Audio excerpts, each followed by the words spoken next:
Bonjour, dans le cadre de Rendez-vous au jardin, je vous présente un jardin imaginé de Lyon au Moyen Âge.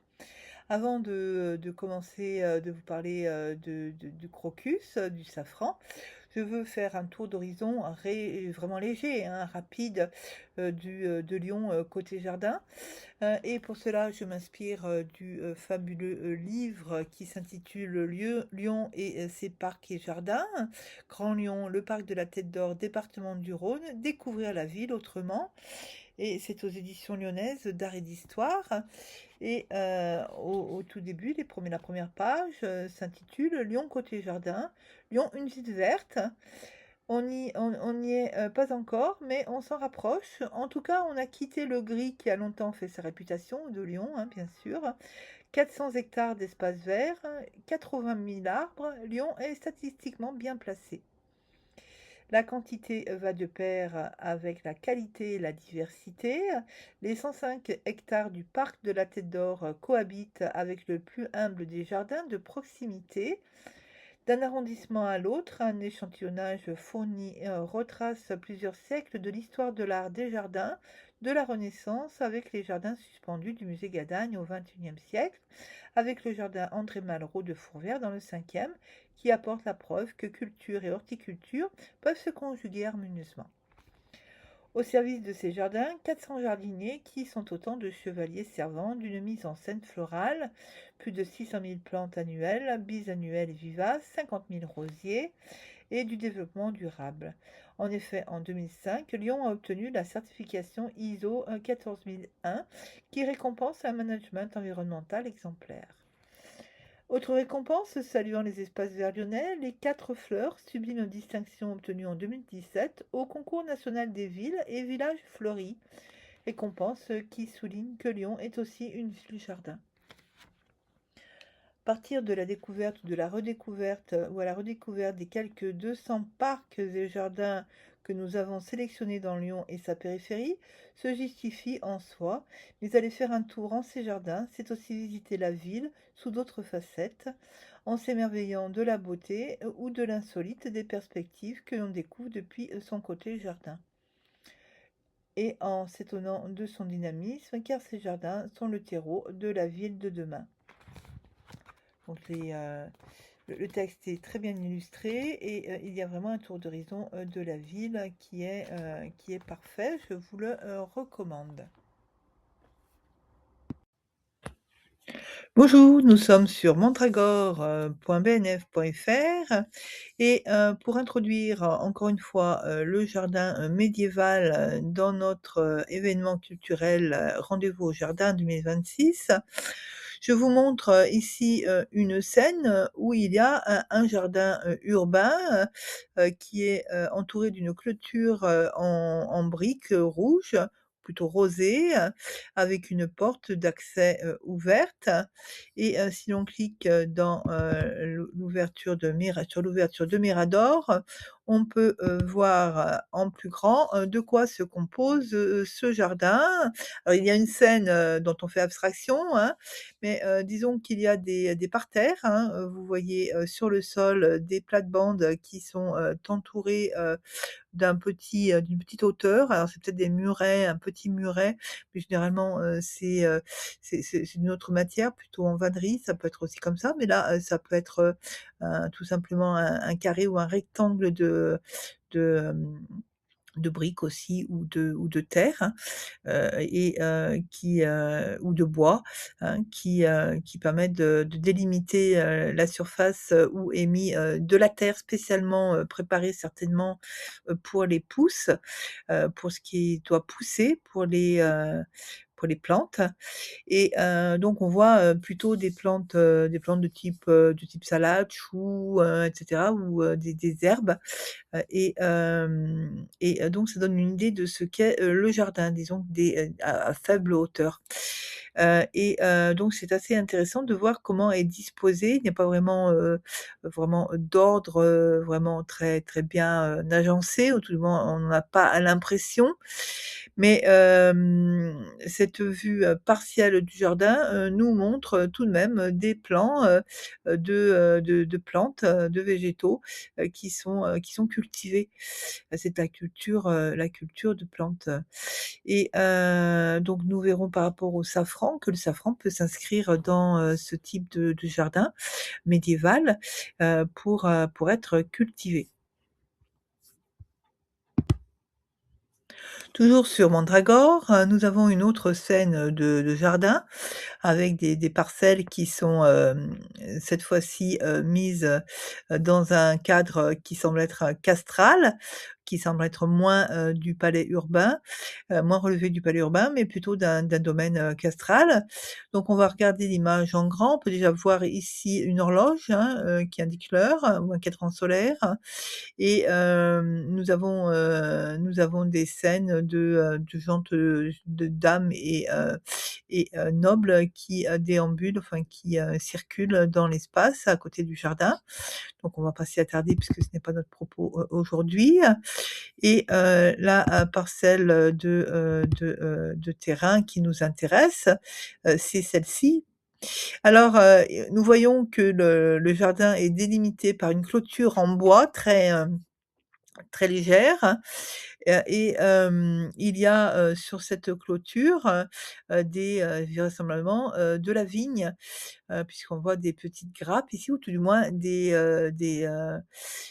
plantes, une plante, qui est susceptible un peu de s'entourtiller, de s'enrouler, avec des fruits en forme de grappe. Il me semble que ça peut être de la vigne, ça peut peut-être être autre chose, ou une sorte de vigne. Les plates-bandes là de terre, où sont cultivées les plantes, sont carrées. Donc c'est un jardin, à damier, et quelques pousses qui sont, je dirais, en dehors de ces damiers, forment des petites touffes, hein, d'herbage. Donc c'est possible, hein, de cultiver en dehors de ces carrés. Donc c'est assez intéressant. Il est situé entre 2 escaliers, ce petit jardin, donc dans un endroit, dans un espace où on circule, où on rentre et où on sort, et c'est ce que l'on voit à l'image. Donc je ne sais pas à qui appartenait, ce jardin, si c'était, quels usages on pouvait en faire, mais en tout cas, il n'est pas clôturé, donc il est certainement accessible à beaucoup de monde, et on voit d'ailleurs, que quelques plantes, sont enlevées, ont été ramassées, ont été récoltées, puisqu'il n'y a pas, il y a des endroits où il en manque, du moins de manière apparente. Encore un jardin, sur Mandragore, alors que dire de ce magnifique jardin qui est, clôturé, d'un mur à crénelé, avec des portes, et des ouvertures, donc tel un château, et il ne serait pas rare de voir qu'il pouvait y avoir certainement un bâtiment à côté, ou peut-être pas, nous ne savons pas puisque l'image est tronquée. Donc on va regarder dans Mandragore de quoi est composé, ce jardin si bien défendu,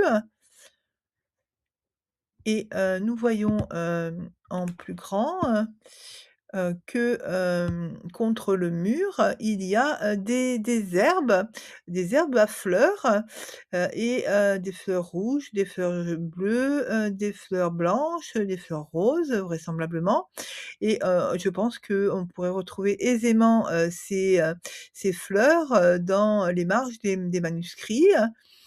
Il y a bien sûr des allégories, pour garder, les entrées, et on voit, au sol des parterres de fleurs, des parterres de fleurs. Alors la jeune femme, donne à manger à un oiseau, hein. C'est assez magnifique, c'est Pallas, hein, si on en croit l'inscription, qui est écrit, ici au-dessus de sa tête. Elle porte une couronne de fleurs, mais on va pas, s'arrêter là-dessus. Les fleurs au sol sont, bleues et roses rouges, et donc on les cultive, certainement pour faire des chapelles, des couronnes de fleurs ou pas, et il y a un arbre et au-dessus de et sous lequel est, Vénus en train de se mirer dans un miroir et donc c'est assez joli. On peut regarder, donc l'entrée, du jardin, où il y a nature qui nous y attend avec les clés du jardin.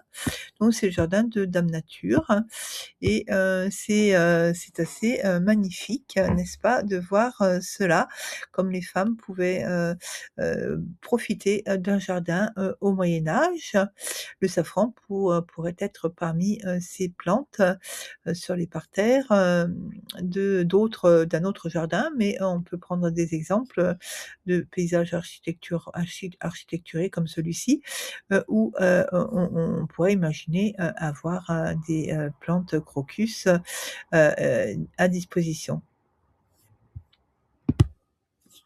Dernier jardin où on voit un homme en train de bêcher et un jardin avec des parcelles, de plantes, des parcelles de petites, de cultures de plantes, entourées d'un muret. On voit bien les briques cette fois-ci, donc c'est bien en briques et il y a des arbres aussi plus loin et il y a aussi des petites touffes, au sol, qui ne sont pas dans des parterres, surélevés. Donc on va regarder dans le mirador, ce il y a plus en détail. Donc on voit, par exemple sur alors déjà il est en train de bêcher, donc il bêche, hein, avec une bêche. On remarquera l'embout métallique, hein, pour ne pas user le bois et donc les petites plantes qui sont cultivées, sur ce parterre, je dirais de terre surélevée par rapport au sol et entouré d'un muret de briques, rouge rosâtre. À côté, on a au sol, un autre type de culture, un même sol et un peu plus loin, on a une grande plate-bande avec 2 arbres, qui, semblent pourraient être des résineux, hein, tout dépend où on se trouve, dans le coin de l'Europe et puis, un parterre de plantes, d'autres plantes, qui nécessitent quelques hauteurs, quelques surélévations et des arbres encore cultivés sur le côté avec un muret nettement plus haut. Certainement, on pourrait plonger les racines, d'une certaine manière, hein. C'est une surélévation, des plantations, hein et on remarquera le mur, qui, protège le jardin. Ça a l'air d'être un grand jardin. Il y a pas mal de choses avec des arbres cultivés, des plantes et puis, une habitation ou, une ouverture, une entrée pour rentrer même avec des charrettes ou, voilà avec, plusieurs véhicules pour décharger certainement les grandes plantations, les grandes plants d'arbres, à planter. Voilà!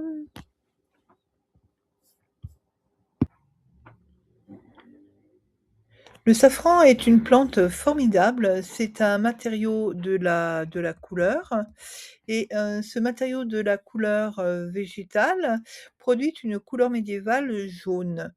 On s'en sert en enluminure et en peinture et aussi, je suppose, comme couleur d'encre et c'est une plante, qui est connue, depuis le Moyen Âge et dont les textes, parlent, d'un safran, espagnol et sicilien, hein, pour ne citer que ces 2 origines, de safran. Parmi les 500 pigments et colorants que j'ai recensés, 42 sont pour faire des couleurs jaunes. Je vous propose de lire un ensemble d'éléments relatifs aux recommandations d'auteurs arabes d'Al-Andalus pour faire pousser la fleur de safran au Moyen Âge. Nous savons que tous, nous savons tous que ces stigmates roux produisent une épice, mais saviez-vous qu'elles produisaient aussi un colorant utilisé en peinture et pour écrire? Les médiévistes se sont interrogés sur l'origine géographique de la plante. Comme ils l'ont écrit, une partie de l'Empire romain occidental a été conquis par les musulmans. L'Occident chrétien a eu accès à un nouveau patrimoine agroalimentaire si l'on en croit les sources écrites, notamment d'Al-Andalus. La littérature technique, écrite par les agronomes arabes, est le fruit de pratiques horticoles. Ainsi, au XIIe siècle, les jardins de fleurs qu'ils décrivent pour cultiver notamment les fleurs de safran sont bien détaillés dans le livre de l'agriculture. Le traducteur français du XIXe siècle donne cette version. On cultive le safran dans les jardins, dans les carreaux, vous savez, les carreaux qu'on vient de voir, les carrés, les damiers, de la même manière qu'on cultive l'oignon et l'ail. Si on préfère planter le safran en raies, c'est-à-dire les uns à côté des autres sur une ligne, on les dispose en ligne droite dans une terre préparée par la culture. Préparée pour la culture. Cette description est une source complémentaire aux cultures des plantes vues dans l'iconographie des jardins médiévaux. Si le traité arabe a été une source connue par les Occidentaux, la culture du safran a alors une origine et un savoir-faire oriental. Il est à noter que dans les jardins à carreaux, les jardins à damiers, comme on les appelle, ne sont pas seulement réservés aux fleurs de safran, mais aussi à la culture des oignons et des ails. Donc on cultivait de la même manière le safran et l'ail. On peut supposer que dans un jardin où il y a de l'ail, où il y a de l'oignon, il pouvait y avoir du safran. Plus loin, l'auteur musulman décrit la floraison de la plante et la récolte des filaments. Le safran entre en fleur au commencement de la chute des pluies, donc quand il pleut. La fleur se montre avant la feuille. Cette fleur est d'un bleu céleste et dans le milieu, il a des poils roux, des étamines. C'est le safran usuel. La feuille est étroite, alors bleu, c'est bleu, comme on le voit ici, hein, sur l'image. C'est un bleu, c'est une couleur bleue, mais généralement, on peut considérer qu'il y a les bleus violettes aussi, hein. Mais là, on le voit bleu, donc c'est un safran ici, oriental sur le le le manuscrit de la Bibliothèque nationale de France. La feuille est étroite, aplatie comme celle du lys. On fait la cueillette de la fleur dès le matin. On en extrait les filaments roux qu'on fait sécher à l'ombre sur une petite planche, dans un lieu fermé, où le vent n'a point de prise sur eux. Cette science de l'observation et le savoir-faire lié à la cueillette des filaments devaient être fort utiles aux cueilleurs occidentaux, s'ils en avaient eu une quelconque connaissance à leur époque. Ces personnes qui prélèvent des filaments roux ne sont peut-être pas les ortolans qui plantent et qui sèment. Il y a peut-être une autre personne qui récolte. Notamment, on peut penser que ce sont les enlumineurs, les copistes, les lettrés, les peintres qui viennent prendre quelques filaments de la plante pour, pour leur usage de peinture et d'écriture. Il y a d'ailleurs dans les textes, relatifs aux peintres et aux lettrés, des lieux, d'habitation comme des maisons. Donc on peut supposer que ces maisons au Moyen Âge avaient une cour ou un jardin où on pouvait, cultiver, des plantes, tinctoriales, des plantes à couleurs et à pigments et à encre. Et en effet, cultiver et prélever une plante comme le safran sont des actions qui se font pour des usages variés. Culture de la plante, cueillette pour la médecine, pour la cuisine, pour l'apothicarie, pour la teinture, pour la peinture, pour l'écriture, et cetera, et cetera. Pour l'enluminure et la calligraphie, la récolte doit plutôt s'appeler prélèvement, car une petite quantité suffit à produire une couleur prête à être utilisée. De nombreuses recettes mentionnent dès le 8e siècle, hein, c'est déjà très tôt, le safran pour la fabrication d'encre et de peinture. Les auteurs de cette littérature technique recommandaient un usage du colorant pur ou en mélange. Du 12e au 16e siècle, il est bien documenté. Une recette notamment, de, Pierre de Saint-Omer en France, parle du safran, espagnol, italien et français de mémoire, mais c'est une recette française. Pas écrite en français bien sûr, en latin, mais une recette qui a pu être écrite, sur le territoire français, au Moyen Âge, entre le 13e, 14e, 13e, surtout au 13e siècle, à la fin du 13e siècle.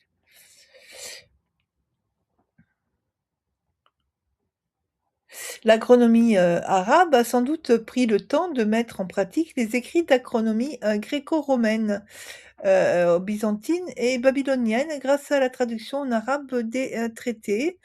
Rappelons la monographie d'Andrew Watson, consacrée à l'agriculture arabo-musulmane, qui précise, qu'au début de la période islamique, la gamme des plantes utilitaires s'est accrue par la diffusion de nouvelles espèces et le développement des variétés d'une plante. Les semences, ces restes carpologiques ont été recensés et sur des centaines de sites médiévaux étudiés au cours de ces 30 dernières années, eh bien, il y a, des restes de plantes, médiévales notamment qui sont datées de cette époque. Et le crocus, date on a trouvé il a été retrouvé, le safran a été, retrouvé, dans des restes carpologiques datés du Xe siècle et donc c'est assez,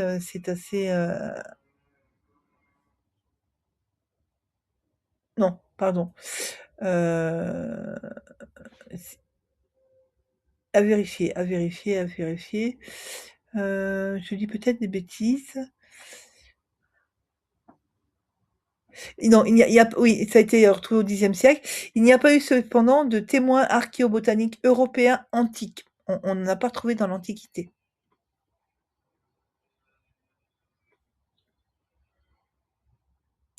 et il y a par contre des représentations de plants de crocus, sauvages cultivés, on ne sait pas trop, et il y a des poteries, des fresques, qui en Grèce font état, du safran. Il y a une très belle fresque, de du monde grec, qui représente une cueilleuse de safran, avec une culture de safran et on trouve des safranières à Aix-en-Provence et où on vend aussi du crocus et ça c'est au XIIIe siècle dans les jardins. Au XIVe siècle, il y a des fragments de tuniques, du bulbe, qui a été, recouvert, dans un couvent en Toscane, en Italie et donc comme vous le voyez sur l'image, le bulbe pourrait être enfin là, on le voit mal, mais le bulbe pouvait être entouré d'un tissu, une tunique, on peut appeler ça comme ça, mais c'est un morceau de tissu dans lequel on pouvait enserrer les bulbes des plantes et aussi, on peut aussi enserrer, des boutures aussi dans les tissus. On pouvait les conserver dans de l'argile notamment, enfin c'est assez intéressant de voir, le rapport avec le textile, et les plantes et voilà, je vais, m'en arrêter là et pour vous dire, tout de même, que le safran était une plante cultivée dans les jardins. Vous avez ici une restitution juste au-dessus, qui est à peine dévoilée, mais où l'on voit, des carrés, de jardin, cultivés de plantes, imitant le safran, pour juste vous montrer un peu l'état d'esprit dans lequel on pouvait se trouver au Moyen Âge. Vous avez vu cette image précédemment et voilà et sur le manuscrit ci-contre, vous avez, une image du safran avec les filaments qui sont rouges et qui sortent des fleurs. On en reparlera un peu plus, plus en détail un peu plus tard. Ça y est, nous visitons le jardin médiéval de Lyon pour ce qui concerne la culture du safran. Cette visite commentée virtuelle est une visite du jardin où est cultivé le safran au Moyen Âge pour un usage d'encre et de peinture. Et c'est une visite virtuelle en ligne qui a lieu en marge de l'événement national européen. Rendez-vous au jardin le samedi 6 juin 2026. La visite, se passe de manière à ce que vous découvriez visuellement la plante, comme nous le voyons ici, et le safran, tel que l'enlumineur du Moyen Âge voyait cette ressource tant en vrai qu'en image, image qu'il aurait pu peindre avec les stigmates. Si jamais il y avait du jaune à l'image, mais pour l'instant il n'y en a pas. Nous pensons que cet artisan du livre avait dans sa maison bourgeoise, puisqu'il était propriétaire de maisons bourgeoises, qui pouvaient être situées dans le bourg d'une seigneurie, d'un château, d'un domaine castral. Il avait la possibilité de, cultiver ou de faire, cultiver le matériau de la couleur, qui fait aussi l'objet de la visite, du jardin. Les, époques où la culture du safran, sont connues, des agronomes, ce sont ceux qui servent de référence et les époques que ces savants, de l'Antiquité et du Moyen Âge connaissaient, étaient fonction de la météo et des qualités des terres de l'Occident médiéval puisque cette plante, venait, de l'Orient, par l'Espagne et l'Italie musulmane. Et voilà, donc nous allons voir par la suite une recette et une mise en pratique, des, stigmates, trempés dans un liquide pour, faire une encre ou une couleur liquide sans corps, de couleur, jaune, une couleur médiévale jaune à base de safran. Bonjour, j'espère que vous allez bien. Donc nous sommes à rendez-vous au jardin et je vais vous parler, du safran. Je l'ai mis dans de l'œuf, du blanc d'œuf que j'ai battu légèrement avec un fouet pour enlever la viscosité. J'ai ajouté, du safran que je conserve dans un petit pot.